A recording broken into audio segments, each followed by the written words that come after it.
Bollywood silver screen presenting dead bride. इस कहानी की शुरुआत में एक बूढ़े आदमी को दिखाया जाता है जो घर पर पूरी तरह से अकेला होता है और तभी उसे एटिक से कुछ आवाज आती है।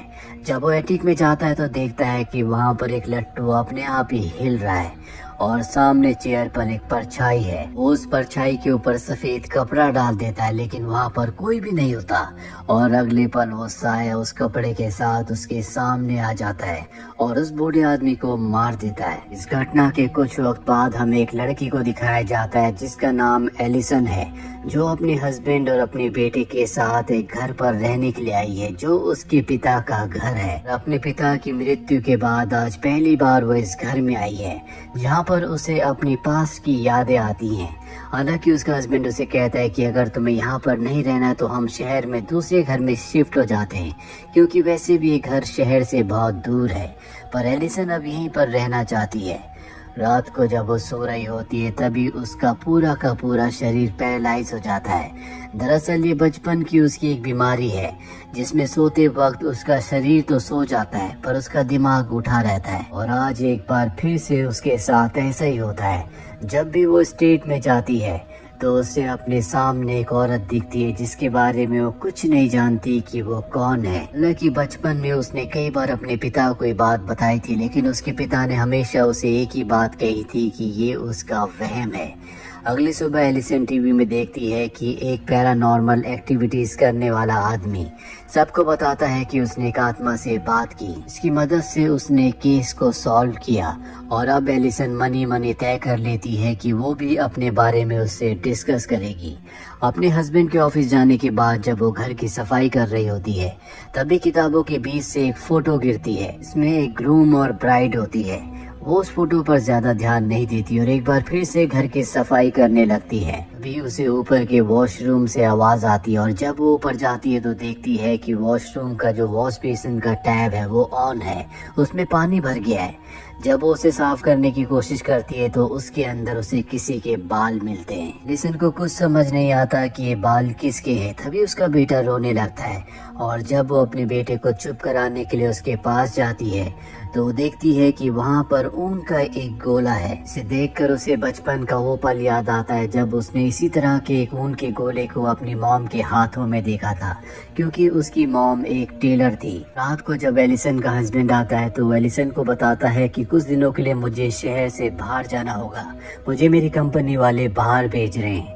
हालांकि एलिसन ऐसा नहीं चाहती क्योंकि वो अपनी सेक्रेटरी के साथ जाएगा जिसे वो पहले पसंद किया करता था, पर उसका हस्बैंड कहता है कि मैं मजबूर हूँ, मुझे जाना होगा, मैं किसी कंपनी के लिए जॉब करता हूँ। हालांकि वो एलिसन को विश्वास दिलाने की कोशिश करता है कि वो उसी से प्यार करता है, लेकिन एलिसन वहाँ से चली जाती है और जब वो अपने कमरे में आती है तो देखती है कि जमीन पर एक लट्टू घूम रहा है। उस लट्टू को देखकर उसे अपने बचपन की याद आती है।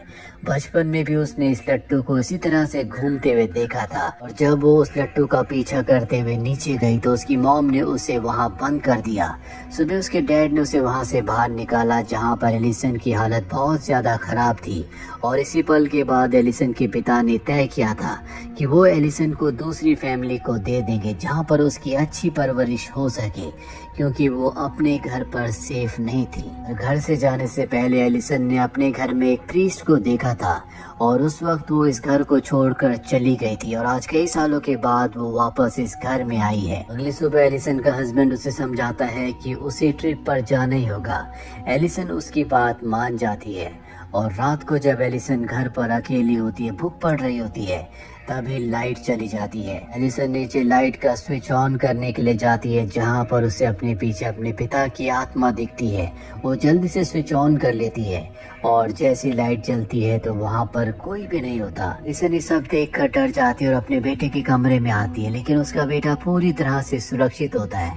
इसके बाद एलिसन सो जाती है और आज रात एक बार फिर से वो स्लीप पैरालाइज में चली जाती है और तभी वहाँ पर जो वॉकी टॉकी होता है उसमें किसी औरत की आवाज आती है जो एलिसन से कहती है कि वो उसके बेटे को अपने साथ ले जाएगी। ये सुनकर एलिसन पूरी तरह से डर जाती है और इसके बाद वो अपने हस्बैंड को कॉल करती है।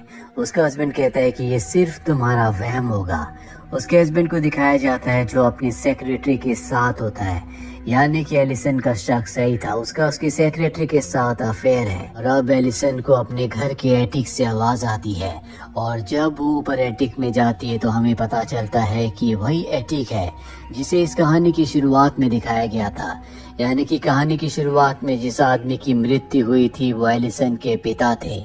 एलिसन यहाँ पर जाती है जहाँ पर उसे एक वीडियो टेप मिलता है और जब वो उस टेप को प्ले करती है तो देखती है उसमें उसके बचपन की मेमोरीज होती है जो उसके मॉम डैड के साथ होती है। लेकिन साथ ही यहाँ पर उसकी मॉम के कुछ अजीब से क्लिप्स होते हैं जहाँ उसकी मॉम अपने बाल काट कर वॉश बेसिन में डाल रही होती है। साथ ही यहाँ पर एक प्रीस्ट भी होता है। एलिसन को कुछ समझ नहीं आता कि उसकी मॉम के साथ क्या हुआ था। अब एलिसन उस प्रीस्ट से मिलने के लिए जाती है जिसे उसने वीडियो टेप में देखा था। वो उससे अपनी मॉम के साथ क्या हुआ ये पूछना चाहती है, पर प्रीस्ट साफ साफ मना कर देता है। एलिसन कहते हैं कि मुझे एहसास होता है कि मेरे घर पर कोई है। प्रीस्ट दरवाजा बंद कर देता है और उसी दिन वो उसके घर जाता और उसे बताता है कि तुम्हारी मॉम के ऊपर किसी बुरी आत्मा ने अपना कब्जा कर लिया था। वो आत्मा बहुत ज्यादा पावरफुल थी, उसे हम अपने काबू में नहीं कर पा रहे थे, इसीलिए तुम्हारी मॉम को मारना पड़ा और तुम्हारे डैड ने भी इसीलिए तुम्हें इस घर से दूर भेज दिया था ताकि तुम सुरक्षित रह सको।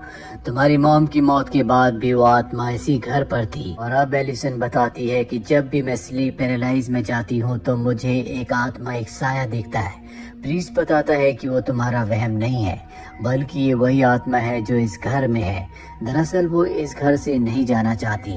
एलिसन कहती है कि वो आत्मा क्या चाहती है। प्रीस्ट एलिसन को उसके घर का इतिहास बताता और कहता है कि तुम्हारे ग्रैंडफादर की शादी के बाद उनकी पत्नी अचानक से गायब हो गई, जिसके बाद उन्होंने दूसरी शादी की। उनकी दूसरी बीवी से उनको 2 बेटियां हुई जिसमें से एक तुम्हारी मॉम थी, पर उनकी जो बहन थी उसे वो आत्मा अपने साथ ले गई। और वो आत्मा और कोई नहीं बल्कि तुम्हारे ग्रैंडफादर की पहली पत्नी है जो बच्चों को लेने के लिए आती है। और तभी एलिसन को प्रीस्ट के पीछे वही आत्मा दिखती है जिससे वो डर जाती है और अब वो प्रीस्ट से पूछती है कि उस आत्मा को हम यहाँ से कैसे निकाल सकते हैं। प्रीस्ट बताता है कि उससे जुड़ी हुई इस घर में जितनी भी चीजें हैं हमें उन सब को जलाना होगा। इससे पहले कि ऐसा कर पाते एलिसन का हस्बैंड आ जाता है जो इनकी बातें सुन लेता है। वो इस तरह की बातों पर विश्वास नहीं करता, इसलिए प्रीस्ट वो घर से निकाल देता है। जब प्रीस्ट अपने घर की तरफ जा रहा होता है तभी उसकी गाड़ी रुक जाती है और उसके सामने वही आत्मा होती है जिसने ब्राइड के कपड़े पहने होते हैं। एलिसन को अपने घर पर जो फोटो मिली थी जिसमें उसने ब्राइड देखी थी, ये वही ब्राइड है और ये प्रीस्ट को मार देती है। वहीं एलिसन को अपने घर में नीचे से आवाज आती है और जब वो नीचे देखती है तो वहाँ पर प्रीस्ट होता है। वो उसके पीछे पीछे जाती है पर अगले पल उसके सामने वही आत्मा आ जाती है जो उस पर हमला करती है। एलिसन चिल्लाने लगती है और जब उसका हस्बैंड वहाँ पर आता है तो देखता है कि एलिसन के आसपास कोई भी नहीं है। वो जमीन पर लेटकर चिल्ला रही है। वो एलिसन को अपने साथ कमरे में लाता है जहाँ पर ये देखते हैं कि इनका बच्चा गायब होता है, जिसके बाद एलिसन का हस्बैंड पुलिस को बुलाता है। लेकिन एलिसन जानती है कि उसके बच्चे को वो आत्मा ले गई है और अगर उसे अपने बच्चे को वापस हासिल करना है तो उसे पुलिस की नहीं बल्कि किसी ऐसे इंसान की जरूरत है जिसे पैरानॉर्मल एक्टिविटीज आती हो।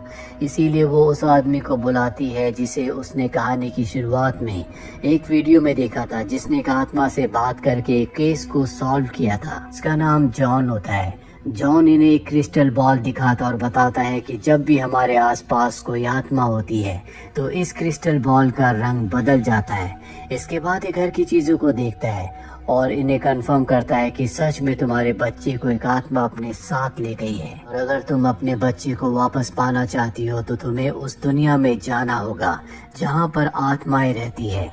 एलिसन अपने बच्चे को पाने के लिए उस दुनिया में जाने के लिए तैयार हो जाती है और रात को ये दोनों के दोनों मोमबत्तियों के आसपास बैठकर कुछ मंत्र पढ़ते हैं, जिसके बाद प्रीस्ट को दिखाया जाता है जो आत्माओं की दुनिया में चला जाता है। वहाँ पर वो उस आत्मा को भी देखता है जिसके पास एलिसन का बच्चा होता है। जॉन उस आत्मा से कहता है कि एलिसन का बच्चा उसे वापस लौटा दो, लेकिन अचानक से वो गायब हो जाती है और पीछे डीमन का निशान होता है। इसके बाद वो वापस अपनी दुनिया में आ जाता है जहाँ पर वो एलिसन और उसके हस्बैंड को बताता है कि जो आत्मा तुम्हारे बच्चे को ले गई है दरअसल वो तुम्हारी पहली ग्रैंड मदर है जो कि शैतान की पूजा किया करती थी, और एक दिन शैतान यानी कि डीमन दूसरी दुनिया से आया और तुम्हारी ग्रैंड मदर पर अपना कब्जा कर लिया। पर जब ये तुम्हारे ग्रैंडफादर को पता चला तो उन्होंने उसे मारकर यहीं दफना दिया, और अब वो डीमन और तुम्हारी ग्रैंड मदर मिलकर इस बात का बदला तुम्हारे पूरे परिवार से ले रहे हैं। लिसन पूछती है कि वो हमेशा बच्चों को क्यों ले जाती है। जॉन बताता है कि जब तुम्हारे ग्रैंडफादर ने उसे मारा था तो वो प्रेग्नेंट थी, इसीलिए सबसे पहले वो तुम्हारी मॉम की बहन को ले गई, और अब तुम्हारे बेटे को कोई बचा सकता है तो वो तुम हो, क्योंकि तुम्हारे पास माँ की ताकत है। अब रात को ये उसे फर्श पर लेटाते, जिसके बाद मंत्र पढ़ते, उसे अपनी आंखें बंद करने के लिए कहते हैं, और जब वो गहरी गहरी सांसें लेती है तो वो दूसरी दुनिया में यानी कि आत्माओं की दुनिया में पहुंच जाती है, जहां पर एक बॉक्स के अंदर बंद होती है। लेकिन किसी तरह से एलिसन उस बॉक्स से बाहर निकल जाती है और अपने उस कमरे में जाती है बचपन में जहां पर वो रहा करती थी। वहां पर उसकी मॉम उसके सामने आती है और कहती है सब कुछ ठीक हो जाएगा। एलिसन कहती है मैं जानती हूँ कि ये सच नहीं है, जिसके बाद उसकी मॉम अपने असली रूप में आकर उस पर हमला कर देती है। वहीं असली दुनिया में जॉन एलिसन के हस्बैंड को कहता है कि तुम मेरा बैग ले आओ ताकि हम सही वक्त पर एलिसन को अपनी दुनिया में वापस ले आए।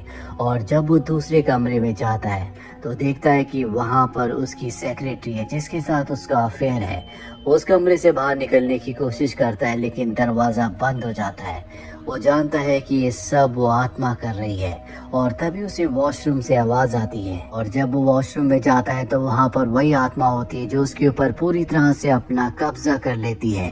अब जब बहुत देर तक वो वापस नहीं आता तो जॉन खुद उस कमरे में जाता और देखता है कि उसे यानी कि एलिसन के हस्बैंड को उस आत्मा ने अपने कब्जे में कर लिया है। वो अपना बैग लेकर दरवाज़ा बंद करके वहाँ से निकल जाता है। इसके बाद वो एलिसन की बॉडी जो वहाँ पर सो रही होती है उसके ऊपर कुछ मंत्र करता है ताकि उसे ताकत मिले, बुरी आत्माएं उससे दूर रहे।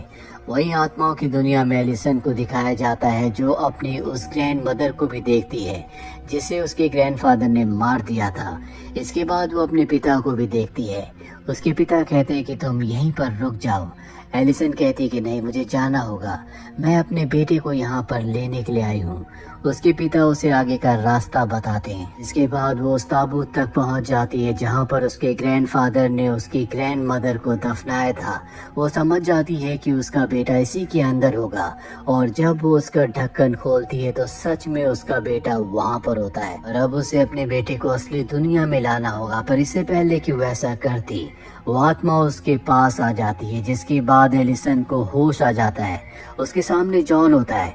एलिसन जॉन से पूछती है क्या मैं अपने बेटे को वापस लाई। जॉन कहता है कि नहीं, लेकिन तुमने कोशिश की।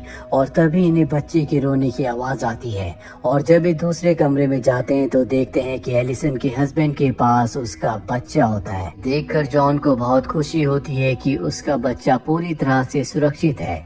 इसके बाद जॉन यहाँ से निकल जाता है। कुछ दिनों के बाद एक बार फिर से वो एलिसन से मिलने के लिए आता है, जहाँ पर जॉन उसे मिलता है और बताता है कि हम इस घर को छोड़कर जा रहे हैं। मैं नहीं चाहता कि मेरा परिवार किसी भी तरह के खतरे में रहे। इसके बाद जॉन अंदर जाता है जहाँ पर वो एलिसन के बेटे को देखता है जो कि अब भी पेरम्बुलेटर में खेल रहा होता है। वो उसके हाथ में क्रिस्टल बॉल देता है जिसका रंग बदल जाता है। वो समझ जाता है कि अब भी वो डीमन, वो आत्मा इसी घर पर है, और तभी एलिसन उसके सामने आती है जो उस पर हमला करके उसे मार देती है। दरअसल उस डीमन ने उस पल में जब वो एलिसन के सामने आया था तो उस पर अपना कब्जा कर लिया, और अब वो पूरी तरह से डीमन के कब्जे में है।